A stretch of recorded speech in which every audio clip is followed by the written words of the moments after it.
food for some of our smaller creatures. Again, look, all of them are over here. They know exactly what time it is. They are hungry. One of my favorite animals in here is the parrotfish, which you will see we have a special type of food for. Right now, it looks like we're throwing out some broadcast food to all the smaller little fish. The eel's starting to get curious. He's going to come up and say hello. Before we start the feed, a couple fun facts about our green moray eel. They are not actually green. This eel underneath his mucousy discharge that protects his underlayer is actually a very dark brown color. Also, they are very nearsighted little creatures. They can't see very well. Now, these animals rely on something called the lateral line in order to find their food. Now, if you look really close from the underside of the tail, you will start to see something strange going on inside of his neck. This animal has two sets of jaws, one called the pharyngeal jaw, which is on the inside of the animal, which will come up from the stomach to start picking pieces of whatever food is in his first set of jaws. Cool. And as big, long, and scary as he looks, they're actually very docile creatures. Pretty calm little animals. As you saw, he took his food right off of what is basically like a fork.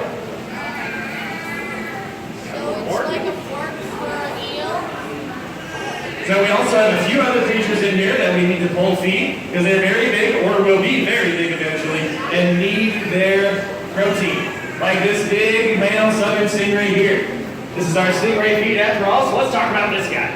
You'll notice that he is the only stingray in the state right now. He's got the whole clubhouse to himself because he did have a few tank mates before. He is a male southern stingray who only gets to be about 4.5 feet wide, 200 pounds. The female southern stingray that used to be in here with him gets to be about 6.5 feet wide and 350 pounds. So they are in the ocean tank, and you will definitely know them when you see them. They are bigger and darker. Stingray, you'll notice that their eyes are on the top of their bodies and their mouths are underneath them. So while we're feeding them, we got to lower the pole all the way down to the bottom of the water so that they can actually get to it. Out in the wild, stingray find their food with a very special sense that you and I don't have. It's called the ampullae of Lorenzini. They can actually detect electrical signals from underneath the sand. Okay. Detecting electricity does not sound very helpful while trying to find food until you take into account that even me just wiggling one finger takes a lot of electrical current. My brain is sending electrical signals all throughout my nerves, all the way to that one muscle, just to wiggle it back and forth. So I light up like a Christmas tree to a stingray, and be able to see me clearly, even with that one little bit of motion.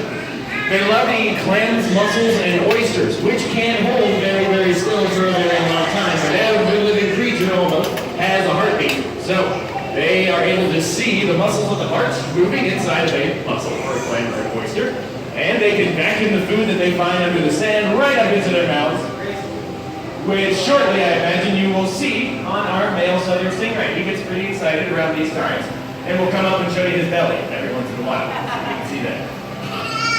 Now, right behind the eyes of the stingray are called spiracles, those two little holes right behind their eyes. Also on our bamboo sharks that you see in here, which we're feeding now, we have a white-spotted bamboo shark and a brown-banded bamboo shark, which are the paler ones. They haven't gotten to brown bands yet, still tanning up. But they have spiracles right behind their eyes as well, which allow them to actually stop moving and breathe underneath the water while they're not moving. It's very important because you'll see on larger, faster-moving sharks later, you realize that most of them can't stop moving. We do have one nurse shark in our oceans tank, but all the other sharks in there have to constantly swim around in a process called ram ventilation to scoop water through their gills. Otherwise, they can't breathe. Oh, now we're feeding one of my favorites. We have a big Queensland grouper in here who looks like a pretty sizable fish now.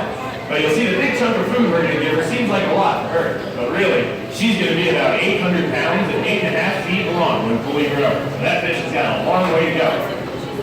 Oh, and it goes to the crowd. That's okay. A lot of these animals make off with lots of bits of extra food. We always bring extras to make sure that everybody gets their fair share.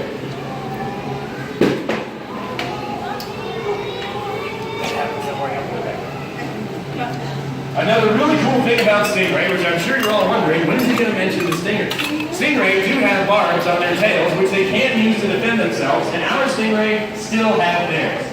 And it's not at the end of the tail like the scorpion. I always thought growing up that it was. But now I know that the stinger, or the barb, is right at the start of the tail, and it faces away from the stingray. It's like this, the stingray. Now, stingray and sharks are in the same family called elasmobranchs, which means bendy skeletons or bendy bones. So wiggle your nose, wiggle your ear a little bit. That's exactly what a shark skeleton would feel like, and a stingray skeleton. So just the same way that you can bend your whole ear around on itself, stingray can take the barb from the back of their bodies that is now, that's facing away from them, now putting it right above their eyes so that they can see where they need to sting if they need to defend themselves.